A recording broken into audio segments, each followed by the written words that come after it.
అప్పుల బాధలు వెంటాడుతున్నాయా? అయితే 6JVR వారి జాతిరత్నాలు ధరించండి. శుక్లాంబరధరం విష్ణుం శశివర్ణం చతుర్భుజం ప్రసన్నవదనం ధ్యాయేత్ సర్వవిఘ్నోపశాంతయే అగజానన పద్మార్కం గజానన మహార్నిశం అనేకదంతం భక్తానాం ఏకదంతముపాస్మహే. మా ఆది ఆస్థాలను చూస్తున్నటువంటి మీ అందరికీ, అలాగే విదేశాల్లో కూడా నివసిస్తూ నన్ను ఎంతగానో ఆదరిస్తున్నటువంటి మీ అందరికీ నా హృదయపూర్వక నమస్కారాలు. ఇప్పుడు మనం 1 మే నుంచి 31 మే వరకు కూడా 12 రాసుల వారికి ఎలా ఉంటాయి ఫలితాలు, గ్రహాలు ఇచ్చే ఫలితాలు ఎలా ఉండబోతున్నాయి ఇప్పుడు మనం తెలుసుకుందాం. అంతేకాకుండా మీరు మీ జాతకాలు తెలుసుకోవాలనుకుంటే మీ date of birth, time of birth, place of birth ఉండి మీకు నాకు పంపిస్తే, అంటే కింద స్క్రోల్ అవుతున్న నెంబర్కి మీరు ఫోన్ చేసినా పంపించినా మీకు ఏం తెలుసుకోవాలనుకుంటే అవన్నీ కూడా జాతకంలో మీకు విడమని చెప్తానండి. అలాగే ముహూర్తాలు కూడా మా ఆది ఆస్ట్రాలజీ ద్వారా పెడుతూ ఉంటాం. మీకు ఏమాత్రం చూపించుకోవాలనుకుంటే ఈ కింది నెంబర్కి ఫోన్ చేయండి. ఇప్పుడు మనం మిథున రాశి గురించి చెప్పుకుందాము. మిథున రాశి వాళ్ళకి ఈ సంవత్సరంలో, ఈ నెలలో బాగుందండి. కాకపోతే కాదు, మీ రాశి వాళ్ళకి బుధుడు కూడా అద్భుతంగా ఉన్నాడు, దశమంలో ఉన్నాడు, లాభంలో ఉన్నాడు. కాబట్టి ప్రతి పనులను సక్సెస్ రేట్ ఎక్కువ ఉంటుంది. ముఖ్యంగా గణిత శాస్త్రజ్ఞులకి, ఆడిటర్స్కి చాలా బాగుంటుందండి. అలాగే సైంటిస్టులకి అద్భుతంగా మంచి, అంటే మిగతా వాళ్ళు బాగోదని కాదు, అందరికీ బాగుంటుంది. వీళ్ళకంటే స్పెషలైజేషన్ ఒక అద్భుతమైన యోగాలు ఉండడానికి అవకాశం ఉంది. ముఖ్యంగా ఆస్ట్రాలజర్స్ ఉంటారు, ఆస్ట్రాలజీకి సంబంధించిన వాళ్ళు కూడా, వాళ్ళకి కూడా యోగం ఉంది. ఫైనాన్షియల్గా వాళ్ళకి డెవలప్మెంట్స్ ఉంటాయి, వాళ్ళ వాక్కు సిద్ధిస్తుంది. అలాగే ఫైనాన్షియల్ చంద్రుడు కూడా బాగుండడం వల్ల వీళ్ళకి ఏమీ ఇబ్బంది పడండి. కాకపోతే అంటే మీరు ధనం కోసం ప్రయాణం చేయవలసి వస్తుంటుంది, షార్ట్ జర్నీస్, అంటే మీ వృత్తిరీత్యా ప్రయాణాలు చేయవలసి వస్తుంది. అదే విధంగా ధనం వస్తూ ఉంటుంది. అలాగే మీకు ప్రయాణాలు చేసేటప్పుడు మాత్రం చిన్న చిన్న ఇబ్బందులు ఎదురవుతూ ఉంటాయండి. మీరు పర్టికులర్ టైంలో బయలుదేరదాం అనుకున్నప్పుడు అది లేట్ అయిపోతూ ఉంటుంది. లేకపోతే మీరు ప్రయాణం చేసిన తర్వాత అక్కడ చిన్న చిన్న ఇబ్బంది కలగడము, అదే మీ తోబుట్టువుల్లో కొన్ని మనస్పర్ధలు రావడానికి అవకాశం ఉంది. 4th భావంలో కేతు ఉన్నాడండి. కేతు అనేది ఎంత మంచిది కాదని అనుకునేవాళ్ళం కదా. 4th భావంలో కేతు మంచిది కాదు అసలు. కానీ గురుదృష్టి పర్ఫెక్ట్గా ఉందండి. అంటే గురుడు ఇచ్చే ఫలితాలు కూడా ఇవ్వాలి కదా.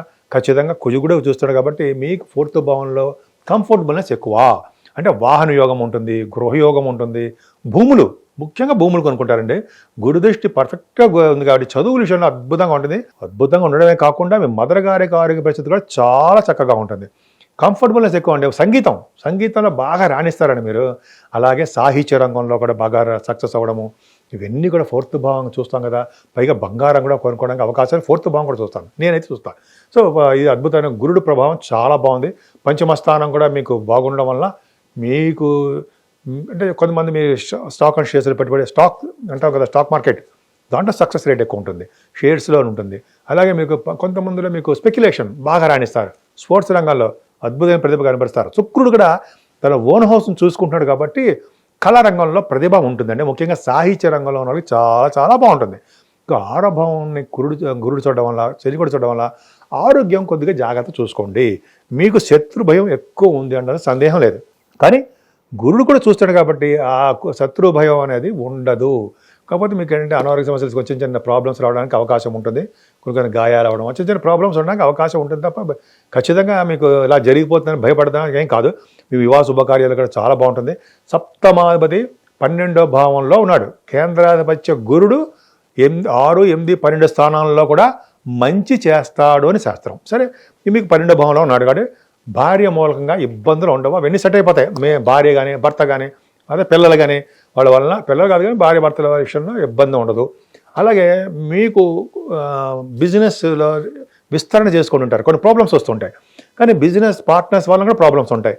కానీ వాళ్ళ బిజినెస్ పార్ట్నర్సే మీకు సహాయ సహకారాలు అందిస్తూ ఉంటారు, అందులో సందేహం లేదు. ఖచ్చితంగా బాగుంటారు. ముఖ్యంగా భార్యాభర్తల విషయంలో ఇబ్బంది ఉండదు, స్నేహభావంగానే ఉంటారు. అష్టమ స్థానాన్ని కూడా గురుడు చూస్తున్నాడు కదండి. 6వ భావాన్ని గురుడు చూస్తున్నాడు, అష్టమ స్థానాన్ని గురుడు చూస్తున్నాడంటే ఏం భయం లేదు. మీ ప్రాణహాని కానీ, అనారోగ్య సమస్యలు కానీ అవేం ఉండవు. ఇంకా సక్సెస్ రేట్ ఎక్కువ ఉంటుంది. పోలీస్ కేసులు కానీ, కోర్టు కేసులు కానీ వాళ్ళు సక్సెస్ అవుతారు. లేకపోతే కొన్ని సందర్భాల్లో తర్వాత కొంచెం ధనయోగము, యాన్సెస్ట్రల్ ప్రాపర్టీస్ అంటారు కదా, బ్రహ్మాండంగా ఉంటాయి. మీకు శని 9th భావంలో శని మంచివాడు కాదు, అయినా 9th హౌస్ లార్డ్గా 9th హౌస్లో ఉన్నాడు కాబట్టి మీకు యోగాన్ని ఇస్తాడు. అంటే ముఖ్యంగా పుణ్యక్షేత్ర దర్శన యోగాన్ని ఇస్తుంటాడు ఆయన. వెంకటేశ్వర స్వామిని శివాభిషేకాలు చేస్తున్నట్టుగా అదృష్టం కలిగిస్తుంటాడు. శని భగవానుడు, మరి శని భగవాన్ కూడా కొలవాలు ఉన్నాయి, వాళ్ళని వదిలేకూడదు. ఆయన అష్టమాధిపతి కూడా అయ్యాడు కాబట్టి శనేశ్వరుని మీరు పూజించవలసిందే, అందులో డౌట్ లేదు. తర్వాత ఈ శని భాగ్యస్థానం ఉండడం వల్ల ఫారిన్ కంట్రీస్ తీసుకెళ్ళడము, విద్యలో బాగా రాణించడము, ముఖ్యంగా ఈ సాఫ్ట్వేర్ రంగంలో ఉన్నారు చూసారా, వాళ్ళకి చాలా బాగా కలిసి వస్తుందండి. సిమెంట్ పరిశ్రమలు, సాఫ్ట్వేర్ రంగాలు, ఆయిల్ వాళ్ళకి న్యాచురల్ ఆయిల్ అండ్ న్యాచురల్ అంటే వాళ్ళకి గ్యాస్ కంపెనీ అవన్నీ వాళ్ళందరూ కూడా శని ప్రభావం వల్ల వాళ్ళకి ఐరన్, స్టీల్, వీళ్ళందరూ కోల్, వీళ్ళందరూ కూడా శని ప్రభావం బాగుందంటే అంటే వాళ్ళ వ్యాపార అభివృద్ధి బాగుంటుంది. భాగ్యస్థానాలు శని వల్ల పుణ్యక్షేత్ర దర్శనాలు, గంగా వంటి పుణ్యస్థానాలు, లేకపోతే సరయూ నది స్నానాలు, నర్మదా నది స్నానాలు కూడా చేయడానికి అవకాశం ఉంది కదండి. శని భాగ్యస్థానం ఉన్నాడు కదా, ఖచ్చితంగా మీరు చేస్తారు. అవకాశాలు ఎక్కువ ఉన్నాయి. పైగా దశమంలో రాహు, భాగ్యంలో శని వల్ల మీరు అనేక రకాలుగా అద్భుతమైన ఫలితాలు ఉన్నాయి. దశమ రాహు అద్భుతంగా ఉంటుందండి. దశమ రాహు గంగా స్నానాన్ని చేయిస్తాడు. విశ్వభావ రాశిలో, మీన రాశిలో అంటే జలతత్వ రాశిలో ఉన్నాడు కాబట్టి ఖచ్చితంగా మీరు గంగా స్నానం కానీ, సరయూ నది స్నానం కానీ, లేకపోతే నర్మదా నది స్నానం, మహా అదృష్టం. నర్మదా నది చూస్తేనే అదృష్టం, స్నానం చేస్తున్నామంటే మరింత అదృష్టం కదా. సో ఆ నర్మదా నది స్నానాలు ఎక్కువ ఉంటాయి. కుజబుద్ధులు దశమంలో ఉన్నారు కాబట్టి స్పోర్ట్స్ రంగంలో బాగా రాణిస్తారండి. కుజబుద్ధులకి మీకు డాక్టర్స్ వృత్తిలో ఉన్న వాళ్ళకి బాగా రాణింపు, గుర్తింపు ఉంటుంది. ఆపరేషన్స్ డిపార్ట్మెంట్లో ఉన్న వాళ్ళకి మంచి గుర్తింపు ఉంటుందండి. ముఖ్యంగా మీ తోబుట్టువుల వలన మీకు, మీ వలన వాళ్ళకి సహాయ సహకారాలు ఎక్కువ అందుతూ ఉంటాయి. బుధ రాహువుల వలన కాంబినేషన్స్, స్పోర్ట్స్ రంగం అవన్నీ అద్భుతంగా చాలా చాలా బాగున్నాయి. ఇంకా చెప్పాలంటే బుధ రాహువుల కాంబినేషనే electricity, electronics, communications, computer hardware అంటారు కదా, వాటిల్లో కూడా మీరు సాధిస్తారు. మీరు కంప్యూటర్స్ హార్డ్వేర్లో అవన్నీ కంప్యూటర్స్ రంగంలో, సాఫ్ట్వేర్ రంగంలో అంటే బ్రహ్మాండంగా ఉంటుంది. దశమంలో కుజుడు దిగ్బర్త్వంలో ఉన్నాడు కదా, దిగ్బలుడు 11th హౌస్ లార్డ్ కుజుడు బాగున్నాడు కదా, దిగ్బర్త్వంలో బ్రహ్మాండంగా ఉన్నాడు. మీ రాశ్యాధిపతి బుధుడు దశమంలో ఉన్నాడు. ఇంతకంటే ఏం కావాలంటే దశమస్థానం పర్ఫెక్ట్గా చాలా బాగుంది. పోలీసు రంగంలో కానీ, అంటే సివిల్ సర్వీసెస్లో కానీ, గ్రూప్స్ రంగం రాసిన వాళ్ళకి కానీ, గవర్నమెంట్ ప్రొఫెషన్లో ఇవి ఎగ్జామ్స్ రాస్తున్న వాళ్ళకి ఆడవాళ్ళకి చెప్తున్నానండి, చాలా మంచి ఫలితాలు ఉంటాయి. అందులో సందేహం లేదు. మీరు సక్సెస్ రేట్ ఎక్కువ ఉంది. పైగా ఆల్రెడీ ఉద్యోగం చేస్తున్న వాళ్ళకి ఉద్యోగ భద్రత ఏర్పడి ఇంకా ఉద్యోగంలో ప్రమోషన్స్ దినదిన ప్రవర్ధమానం అయి తీరుతారు. సరే, లాభంలో రవి ఏముండాలండి? లాభంలో రవి 15వ తారీఖు వరకు ఉంటాడు. 14 రోజులు ఒక విధంగానే, 15 రోజులు అంటే రిమైనింగ్ 15 days ఒకలాగా ఉంటుంది. అంటే 15 రోజులు రవి మీకు ఆల్మోస్ట్ లాభంలో ఉంటాడు. లాభంలో రవిని ఎవరు జరగట్లేదు, బ్రహ్మాండమైన ఫలితాలు ఇస్తాడు. పైగా లాభంలో గురుడు, మీ బుధుడు కూడా వచ్చేస్తున్నాడు. శుక్రుడు కూడా లాభంలో ఉన్నాడు. అత్యంత రాజయోగకారకుడు, లగ్నాధిపతి, పంచమాధిపతి అయినటువంటి మీకు బుధ శుక్రులు యోగాన్ని ఇస్తారండి. లాభంలో ఉన్నాడు కానీ మీరు చేస్తున్న బిజినెస్ పర్ఫెక్ట్గా బాగుంటుంది. రవి లాభంలో ఉన్నాడంటే మీకు అన్ని రంగాల్లోనూ, ముఖ్యంగా ఎలక్షన్స్లో కూడా గెలవడానికి అవకాశం ఉంటుంది. రాజకీయ నాయకులకి మంచి అనుకూలవంతమైన కాలం మిథున రాశి వాళ్ళకి. కారణము లాభంలో రవి ఉండడము, అలాగే బుధుడు శుక్రుడుగా లాభంలో ఉండడం వలన మీరు చేస్తున్న వ్యాపారాభివృద్ధి బాగుంటుంది. కోల్ సంబంధించిన అంటే శనిక కార్యక్రమాలు ఉన్న బిజినెస్ బ్రహ్మాండంగా ఉంటాయి. లాయర్స్ వృత్తిలో ఉన్న వాళ్ళకి, డాక్టర్స్ వృత్తిలో ఉన్న వాళ్ళకి, అలాగే ప్రొఫెసర్స్కి వీళ్ళందరూ ఉంటారు కదండి, వాళ్ళు ఇంకా చెప్పాలంటే ఫైనాన్స్ రంగంలో ఉన్న వాళ్ళకి ఇవన్నీ కూడా చాలా బాగుంటుంది. రవి బుధులు ఆయుటస్గా బాగా పేరు ప్రఖ్యాతులు తెచ్చుకుంటారంటే సందేహం లేదు. 12th హౌస్ గురుడు 12th భావానికి వెళ్ళిపోయాడు కదా, 10th house lord and 7th house lord. అంటే ఖర్చులు అధికంగా ఉంటాయి. దైవ దర్శనాలు చేసుకుంటారు. మంచి మంచి పనులకు మాత్రమే ధనం ఖర్చు పెడతారు.